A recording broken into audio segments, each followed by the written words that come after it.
மணப்பெண்ணின் பிரத்யேகமான திருமணம் விவாஹா தி சென்னை சில்க்ஸ். இதே புரட்சி தலைவி அம்மாவுடைய 78வது பிறந்தநாள் விழா நிகழ்ச்சி தலைமை கழகத்திலே எழுச்சியோடு மூத்த தலைமை கழக நிர்வாகிகள் மற்றும் தலைமை கழக நிர்வாகிகள், மாவட்ட கழக செயலாளர்கள், மாண்புமிகு நாடாளுமன்ற உறுப்பினர்கள், மாண்புமிகு சட்டப்பேரவை உறுப்பினர்கள், முன்னாள் நாடாளுமன்ற சட்டமன்ற உறுப்பினர்கள், கழகத்திலே பல்வேறு பொறுப்பில் இருக்கின்ற நிர்வாகிகள், பொதுமக்கள் திரளாக தலைமை கழகத்திலே கூடி எங்களுடைய இதயம் புரட்சி தலைவி அம்மா அவர்களுக்கு மலர் மாலை அணிவித்து மூன்றாம் கட்ட தேர்தல் அறிக்கையை இபிஎஸ் வெளியிட்டிருக்கிறார். இது குறித்து பேசுவதற்காக இணைகிறார் பத்திரிகையாளர் சுவாமிநாதன். வணக்கம் சார், இணைப்பில் வந்தமைக்கு நன்றி. மூன்றாம் கட்ட தேர்தல் அறிக்கையாக வேலைக்காக காத்திருக்கும் பட்டதாரிகளுக்கு மாதம் 2000 ரூபாய் வழங்கப்படும் என்றும், அதிமுக ஆட்சி அமைந்ததும் ஒவ்வொரு வீட்டிற்கும் 10,000 ரூபாய் கருணை தொகை வழங்கப்படும் என்றும் இபிஎஸ் தெரிவித்திருக்கிறார். இது குறித்து உங்களுடைய கருத்து சார்? நிச்சயமாக ஏற்கனவே மிகப்பெரிய நிதிச்சுமை நிலவுகிறது. சற்றேறக்குறைய ஒரு 10 லட்சம் கோடி ரூபாய் கடன் இருப்பதாக தொடர்ச்சியாக எதிர்க்கட்சிகளும் குற்றம் சாட்டி வர்றாங்க. எடப்பாடி பழனிசாமி அவர்களுடைய தேர்தல் அறிக்கைகள், வாக்குறுதிகள் என்பது முழுக்க முழுக்க பொருளாதாரம் சார்ந்ததாக இருக்கிறது.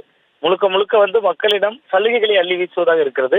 ஒரு வகையில் அதற்கு திராவிட முன்னேற்ற கழகமும் காரணம். கிட்டத்தட்ட இப்பொழுது மகளிர் உரிமை தொகையாக 3 மாதங்களுக்கான தொகையை சேர்த்து 3000 ரூபாய், கோடை நிதி என்கிற பெயரில் ஒரு 2000 ரூபாய் என்று 5000 ரூபாயாக செலுத்தி இருக்கிறார்கள். சோ அப்ப அவர் பணம் 5000 ரூபாய் ஏற்படுத்தி இருக்கிற தாக்கத்தை மக்கள் மன்றத்திலிருந்து மறைக்க செய்ய வேண்டுமானால் நம்ம அதை விட கூடுதலாக பணத்தை ஒரு 5000 ரூபாய் சேர்த்து ஒரு 10,000 ரூபாய் என்பதாக கருணை தொகை ஒன் டைம்ல நீங்க 10,000 ரூபாய் கொடுப்பது என்பது ஒட்டுமொத்தமா தமிழ்நாட்டில் 2,73,00,000 குடும்ப அட்டைகள் இருக்கு. மன்னிக்கிறேன், 2,23,00,000 குடும்ப அட்டைகள் இருக்கு.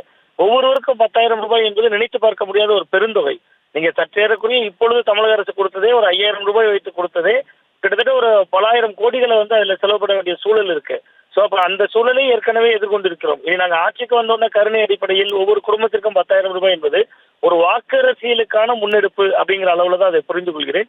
அதோட வேலையில்லாத இளைஞர்களுக்கு 2000, அது கூட அவர்களுக்கு வேலையை தூண்டுகிற தொழிற்பயிற்சிகள் கொடுப்போம் என்பதாகத்தான் அந்த அறிவிப்புகள் இருக்க வேண்டும். பட் தமிழக அரசியல் களத்தை பொறுத்தவரை திமுக, அதிமுக அது 2 கட்சிகளுக்குமே பொருந்தும். கிட்டத்தட்ட முதல்வர் அவர்களுமே அப்படித்தானே மகளிர் உரிமை தொகையை 1000 2000 ரூபாயாக உயர்த்துவேன் என்கிற சொன்னதை செய்து ஓட்டு கேட்பது அல்லது செய்ய போவதை சொல்லி ஓட்டு கேட்பது என்கிற பதத்திலிருந்து நகர்ந்து தமிழக அரசியல் களம் திமுக, அதிமுக இரு கட்சிகளிலுமே கிட்டத்தட்ட விஜய் அவர்களுடைய வருகைக்கு பின்பு பொருளாதாரம் சார்ந்த வாக்குறுதிகளை மட்டுமே கொடுக்க வேண்டிய ஒரு சூழல் நெருக்கடி ஏற்பட்டிருக்கிறது.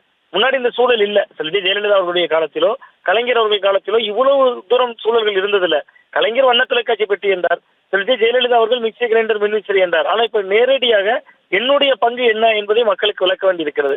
உங்களுக்கு வங்கி கணக்குல ரூபா வரும். இன்னைக்கு திமுக ஆட்சியிலுமே கூட மகளிர் உரிமை தொகை 1000 ரூபாய், புதுமை பெண் திட்டம் என்கிற பேர்ல கல்லூரி படிப்பவர்களுக்கு 1000 ரூபாய், இந்த மாதிரியான பல திட்டங்கள் வழியாக ஏற்கனவே நிதிகள் பாய்ச்சப்பட்டு கொண்டிருக்கு. சோ அதிமுகவும் அதை நோக்கி நகர வேண்டிய கட்டாயத்தில் 2 கட்சிகளுமே தமிழகத்தினுடைய நிதிநிலையை பற்றிய ஒரு பெரிய அளவிலான ஒரு அக்கறையை காட்டாமல் செயல்படுறாங்க அப்படிங்கிறத புரிந்து கொள்ள வேண்டியிருக்கிறது. எடப்பாடி பழனிசாமி அவர்களுடைய இந்த அறிவிப்புகள் கொஞ்சம் மிதமிஞ்சின அறிவிப்புகளாக தோன்றுகிறது. சார், அதே மாதிரி அதிமுக பல்வேறு தேர்தல் வாக்குறுதிகளை தெரிவிச்சுட்டு இருக்கு. அதே மாதிரி திமுகவும் பல்வேறு நலத்திட்டங்கள்லாம் பண்ணிட்டு வராங்க. இந்த தேர்தல் வாக்குறுதிகள்லாம் சாத்தியமாகுமா? அது குறித்து உங்களுடைய கருத்து சார்? இல்ல, நிச்சயமாக இது சாத்தியமே இல்லாத வாக்குறுதிகள். நீங்க ஒரு குடும்பத்திற்கு நீங்க வெற்றி பெறுவதற்கு 10,000 ரூபாய் கொடுத்தாங்க. அது பீகார் நமக்கு ஒரு முன்னுதாரணம். பீகார் மாநிலத்தில் அதை நம்ம பார்த்தோம்.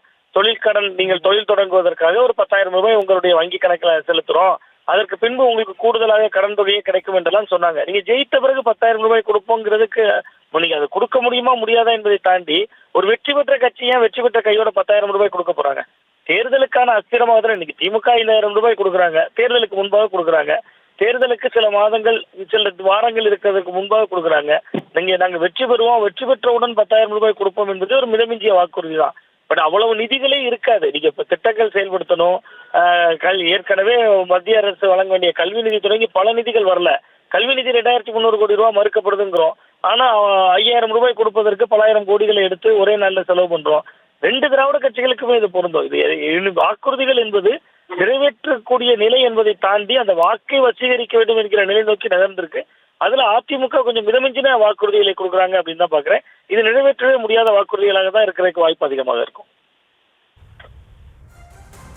இணைப்பில் வந்து உங்களுடைய கருத்துக்களை பகிர்ந்தமைக்கு நன்றி சார். மணப்பெண்ணின் பிரத்யேகமான திருமணம் விவாஹா தி சென்னை சில்க்ஸ்.